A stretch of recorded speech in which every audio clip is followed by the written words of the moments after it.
Hi, this is Daniela Wolf with Bestie Life, the podcast, and this is your community to support you through the little and not so little events that make up your day-to-day life.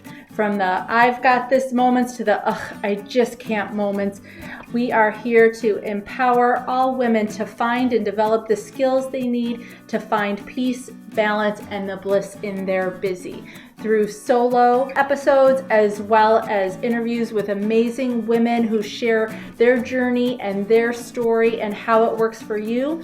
I hope you find the inspirations to make you laugh, think, as well as maybe rethink what you thought you knew, and connect as we realize that we are all living similar ups and downs and don't have to do it alone. So excited for you to hear this episode, and thanks so much for joining me today. Hi, this is Daniela with Bestie Life, the podcast, and today I am so excited for you to meet Steph Blake. She is the founder and CEO of the Simple Business School membership and the Simple Business Suite, which is a customized all-in-one software for online business owners. Basically, she's a business coach and productivity expert who helps online business owners run simple, streamlined, and profitable businesses in less than 20 hours a week.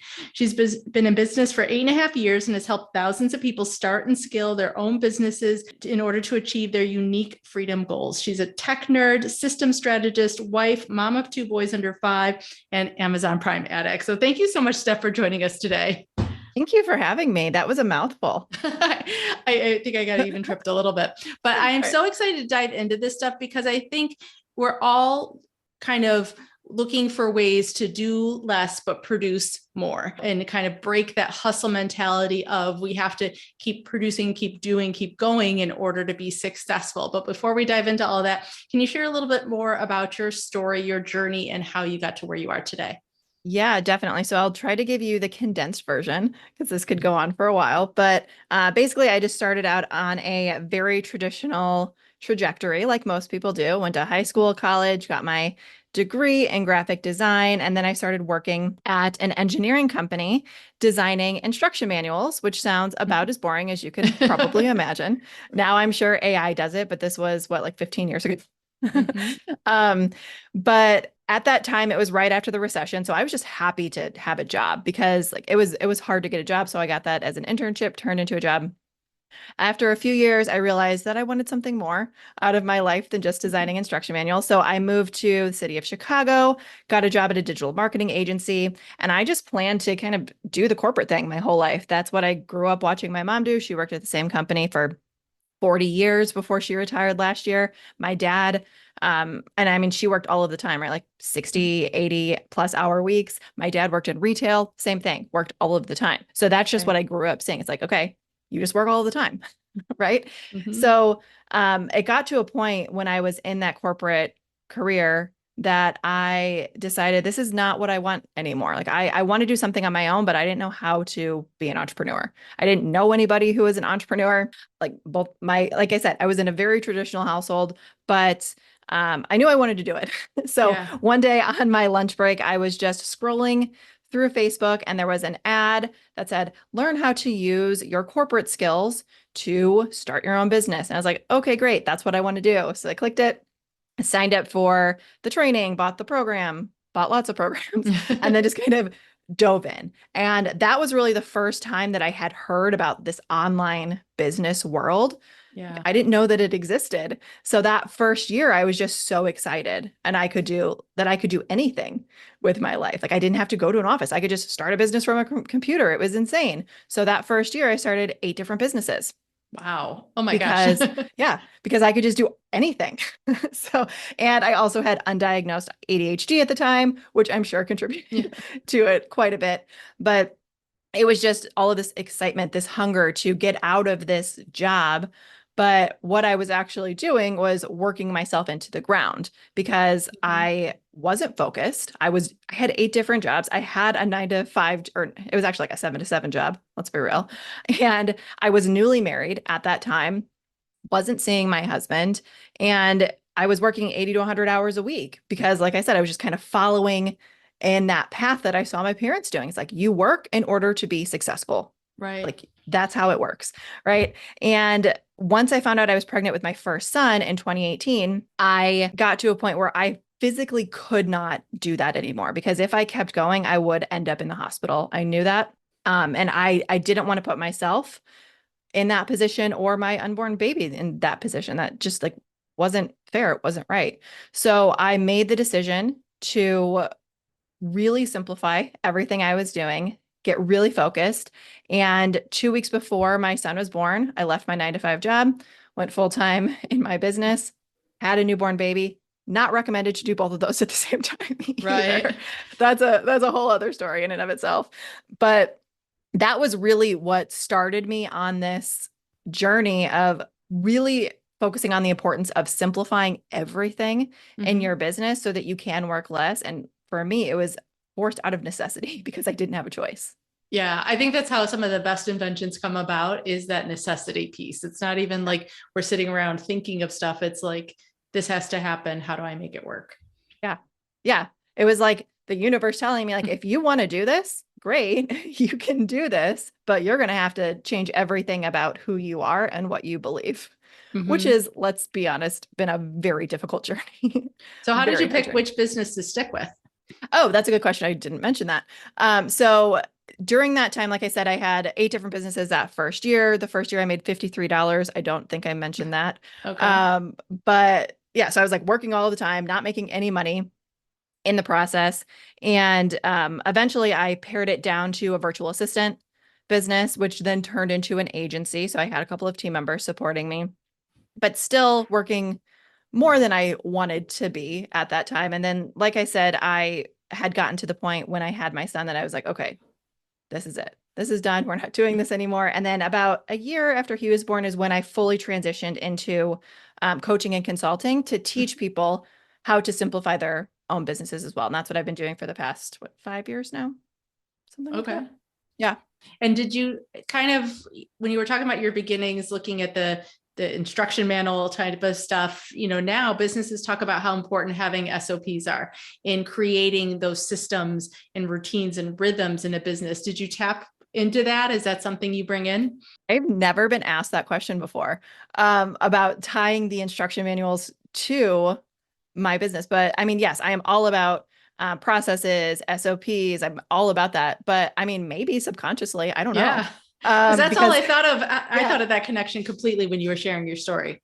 yeah, I mean, probably because I was just staring at instruction manuals all day and like literally creating this process. So I'm sure.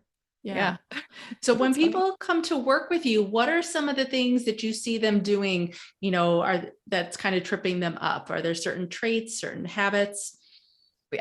Yeah. I would say the biggest one is, I mean, everybody's doing too much. That's just like the overarching theme Yeah. is everybody's doing too much, but they're doing too much of the wrong stuff. Mm-hmm. So that's really the big thing is like they're not doing the things that they need to be doing that will actually get them results. They're doing a lot of the things that make them feel comfortable and make them feel safe. Like a big example of this, I was just talking about one of my clients or one of our members on our coaching call about this, was she was talking about how she could not get out of Canva. Mm-hmm. She was just so obsessed with creating this resource inside of Canva, and she had been doing it for weeks and weeks and weeks. She's like, well, I just want the colors to be right, and I want the font to be right, and I just want it to look really good. And I'm like, nobody cares about what your document looks like. Nobody cares about the font. Nobody cares about any of that. Right now, Right. you're procrastinating. You're procrastinating because you don't want to do the things that you actually need to be doing, Mm-hmm. like selling. Yeah. I think even if you're not a business owner and you're listening, because I know not everybody in my audience is, I think it can apply though, even if you're like the manager of your household, as a mom, sometimes dad, even, we have things that we need to manage, places we need to accomplish tasks and goals, and can easily get sucked into that kind of procrastination, distraction spiral. And then, I think there was like a jokey meme going out around during COVID where it's like, I've always said I just needed a week at home with nothing to do to clean my house. And it's like, it obviously it wasn't that, because we were stuck at home and everyone's house was still, a hot mess. Yeah, everybody was going to Home Depot to get things to like change everything in their home. But no, I mean, yeah, this relates to any part of your life. Or like if you want something different, you have to do something different. You can't just, and I mean, that's a very like well-known fact. Like you can't just continue doing the same things that you're doing and expect different results. That's the definition of insanity. Yeah. And I think we find right? other distractions, so many other little side Yeah. projects that, you know, Oh. we're going to start organizing this drawer. Oh, we're going to start doing this. And next thing you know, you've got 5 projects going on. Oh my gosh, yes, you are talking to the queen of that. Hello, ADHD right here. Yeah. Right. So yeah, I mean, I could easily just walk downstairs, see my kids' toys on the floor, and then decide that I have to rearrange the entire living room right now because there were 3 toys on the floor. Right. Right. So I completely understand that. Absolutely. But from a business sense, it's really focusing on like, we're in business to make money. Right. If you're not making money, you just have a very expensive hobby. Mhm. And you have to really make sure that the time that you're devoting to the work in your business is very focused on the things that you need to be doing, those needle movers, as people say. And I'll be honest, like sometimes I hear that phrase and it almost reminds me of like the just folding the cheese from Schitt's Creek, like, you know, to focus on what's going to make an impact, what's going to move the needle. And I don't know, like it can get really hard to figure out what that is. And so it's like, I don't know what that is. That's why I keep doing all these other things. If I knew what it was, I'd probably do it. Absolutely. And that's why I created the Simple Business School. And so how would somebody who's just listening, how would somebody who's just listening right now, like where would be one place you'd tell them this is where you start? Because if not, it sounds so overwhelming that that's where I think procrastination can get even worse. Yeah. What has made you money? Start there. That's all that you need to know. If you have made, well, I mean, it kind of depends on the level of business that you're in, right? So if you are just getting started, you haven't made any money yet, like what is something what are the existing skills that you can use right now to make money? Mm-hmm. So for example, if I worked in corporate, right? So I had a degree in graphic design. I had a lot of marketing skills. So I knew like if I wanted to go make money right now, I would focus on selling my marketing services, right? Like selling services is always the fastest way to make money. Mm-hmm. Always, always, always, always. Not designing like printables or whatever in Canva all day. That is not the fastest way. Like providing a service to another person is the fastest way. Now, if you've been in business for a longer period of time and you have made money, there are likely a few things that are those big income generators for you, mm-hmm. right? So again, it's usually services, right?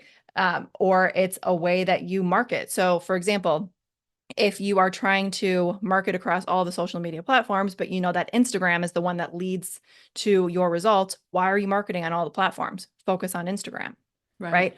Or if you know that social media isn't bringing you any results, but email does, okay, great. Don't worry about social media right now. Go all in on email, mm-hmm. right? So it's really focusing in on those things that you know lead to a direct result in your business. But again, a lot of people get distracted because those things are not always fun and sexy. Mm-hmm. They're kind of, And sometimes I think it's avoidance of the things that make us uncomfortable. I know I've talked to so many people, when you say the word selling, it's like, you know, that just sounds so vulnerable, so scary of like, well, what if they say no? What if this? And so I'm going to focus on this instead, as well as I don't even think sometimes the difference between marketing and selling is always super clear. Yeah. Oh, this could be an entire episode in and of itself. But again, as entrepreneurs, we have to sell. We are salespeople at the end of the day. Because like I said before, if you are not selling, you are not making money. If you are not talking about the service, the product, whatever it is that you offer, how are people going to know about it and buy from you? And selling does not have to be scary. I also was very scared of selling when I started because I had never done it, right? Anything that's brand new is going to be scary just because your body is like, your nervous system is not used to that thing, right? It just thinks that when you have a conversation with somebody to tell them about your service, it's the exact same thing as a lion attacking you right now. Like your body doesn't understand the difference. So it does everything in its power to protect you from that quote unquote lion attacking you. So it is, I don't want to say a muscle that you have to build up, but in a sense it is. Like selling is a skill that you have to just do over and over and over again in order to kind of push through and get good at it. But that kind of came out in the wrong way, because I don't want to say push through, because I think that has a negative connotation. Selling could actually be really easy when you just focus on the transformation that you give another person, right? Or the benefits of the thing that you're doing. You're just having a conversation about it, right? It's like If I were to ask you for restaurant recommendations, you would tell me like these 3 really great restaurants in your town. Guess what? You're selling those to me. You are Right. selling me on those restaurants, and all we're doing is having a conversation about it. It's the same thing with me. Like if I was inviting you to join my Simple Business School membership, I would say, okay, here's how I think it can help you. Mm-hmm. Do you want to join? Yes or no? They say no. Okay, no Yeah. big deal. That's not necessarily no forever. It's no for right now. It has nothing to do with me. Mm-hmm. And that's the other big part. People get too attached. Yeah. They get very attached to um, the work that they do, the services that they offer. So again, that's kind of this is such a big conversation that I'm trying to Yeah. condense into like a couple of minutes, but there's so many different pieces here that are important, like detaching Mm-hmm. from what other people think about you, your offer, right? Right. Because that's really where the freedom lies. Once you can move to the point of like, I know that this thing that I created is amazing. Not everybody is going to think that, and that's okay. Mm-hmm. That's where selling becomes like infinitely easier because you'll just Right. talk about it all day long.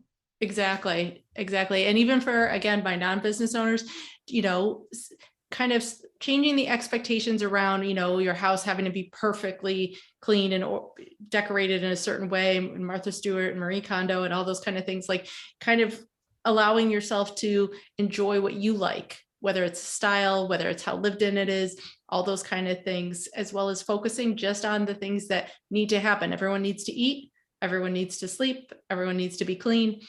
Start with the basics before you branch out into, oh, we're going to decorate their room this way, or we're going to move on to other stuff. Really start with those core basics.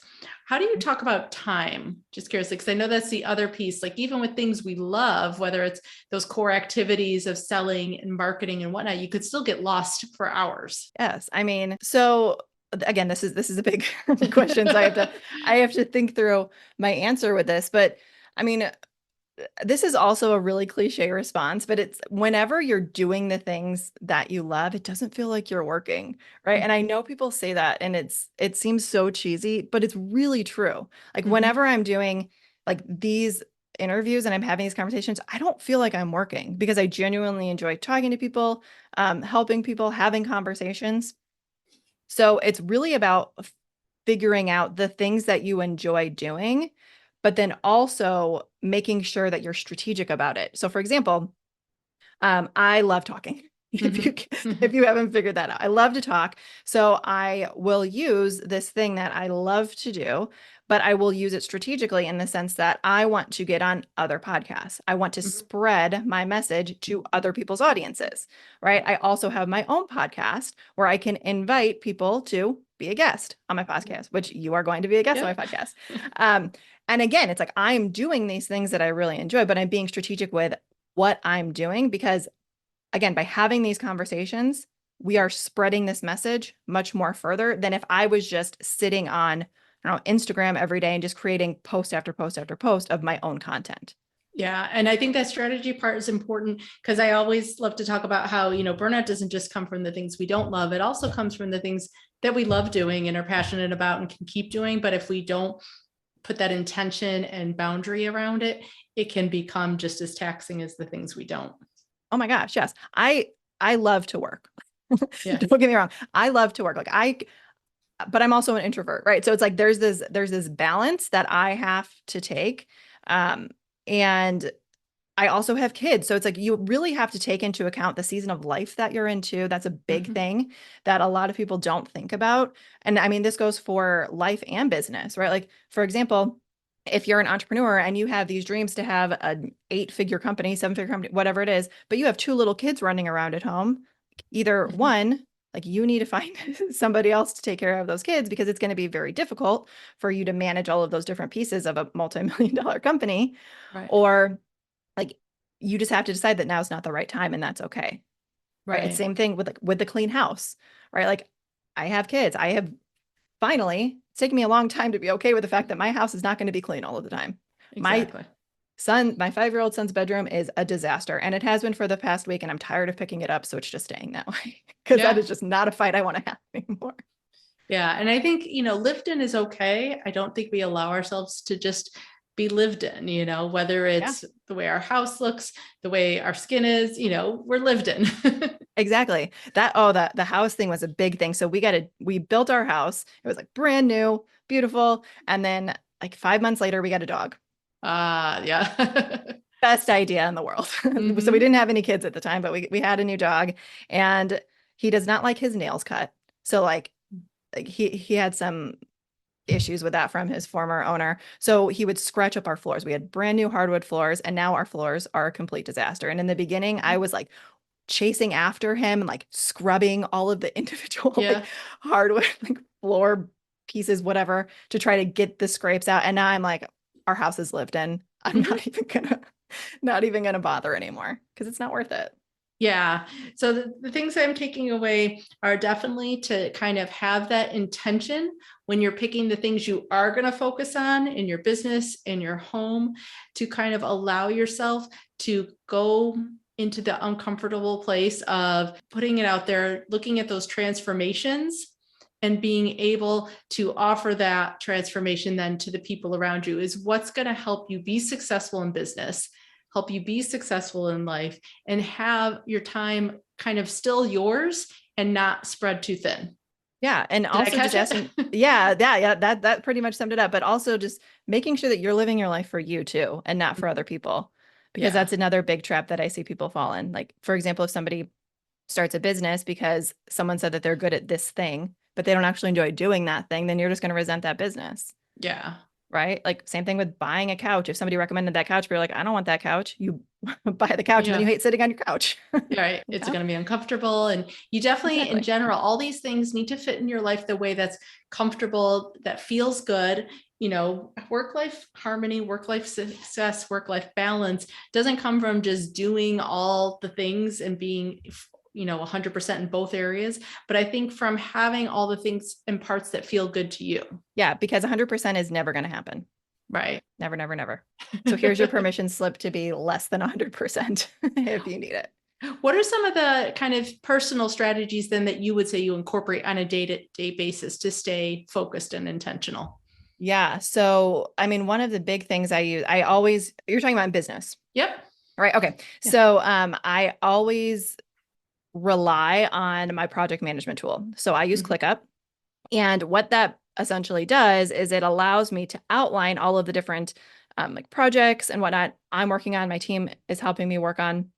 And it allows me to set very specific due dates, create those processes that we were talking about before, Mhm. and really stay focused on doing the things that need to be done. So I can plan those. I like to plan them out like a week ahead.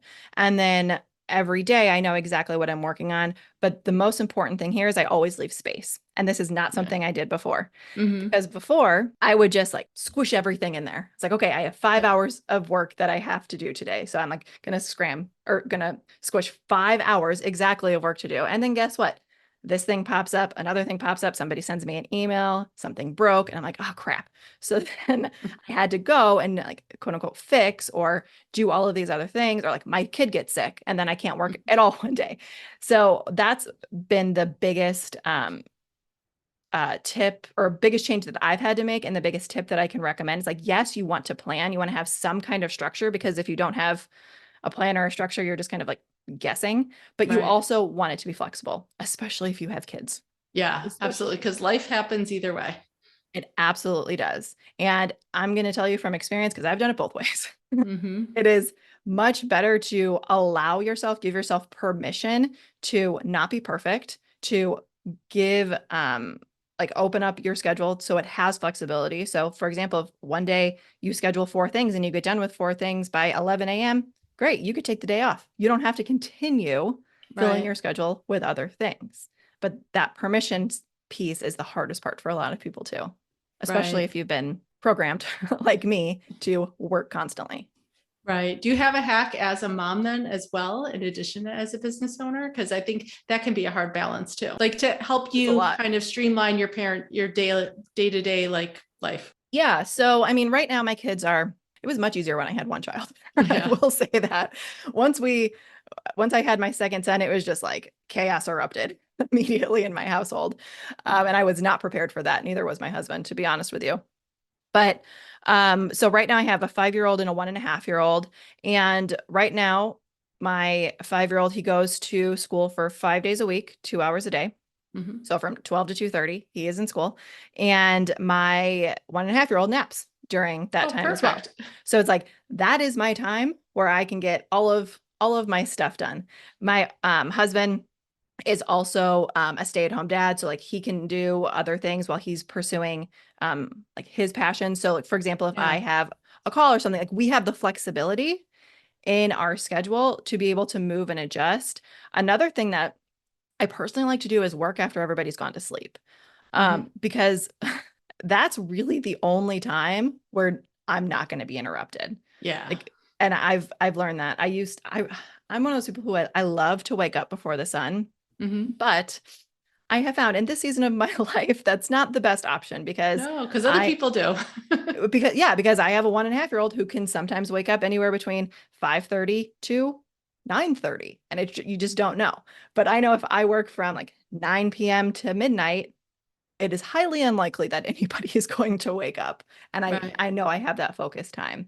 So it's really just not necessarily working in the pockets of your day, because I don't think that works. I know a lot of people talk about like working in the pockets, but that's never worked for me because I'll start something, my kid will be screaming for a snack, then I'm distracted and I'm like trying to do too many things at once. I get overwhelmed. So, like I said, having focused time at those set periods, like for me, it's the afternoon and after they're in bed. Right. Well, and definitely, I think you talk about that intention, knowing those parts of your day and that season of life that you're in is what's going to help make both pieces then be successful. Absolutely. Absolutely. Yeah. Like, for example, I tried to do it all like most moms do, especially after my second son was born. I was like, oh, like one kid is watching TV. I can sit here on my computer and get some stuff done. But then guess what? The other one wakes up and he's screaming because he's teething. And like, he needs me to hold him right now. And then I'm getting frustrated because I'm in the middle of a project or something. So yeah, it's like, it's really understanding the season of life that you're in and giving yourself grace to know that that's okay. Yeah. There's no rush. We're not in a rush. Exactly. It'll definitely happen. So how can people find you, Steph? How can they work with you? Yeah, absolutely. So the best place to find me is my website, theblakecollective.com. That is also my handle on Instagram. That's my main platform that I am on. And if you want to work with me, best place is the Simple Business School. It's simplebizschool.com. And then if you're somebody who you've been in the online space, but you have a lot of software, a lot of stuff happening in the back end, I also have the software suite, like you mentioned, called the Simple Business Suite. So that helps to simplify like everything happening in the back end, which is simplebizsuite.com. That's awesome. And all those links will be live in the show notes below. So thank you so much, Steph. I love all those insights and just that information to help give some structure to our day. So thank you. You're welcome. Thank you for having me. Thanks so much again for joining me today. I hope you enjoyed this episode. Please let me know any questions or comments that you have. Also, if you can please leave an Apple 5-star review so that this episode can be shared with more women. There's 2 quotes that I love. Alone we may be strong, but together we are stronger, as well as when women support each other, incredible things happen. So let's be stronger and incredible together, as well as maybe just have some fun along the way. Thanks so much and talk to you soon. Bye.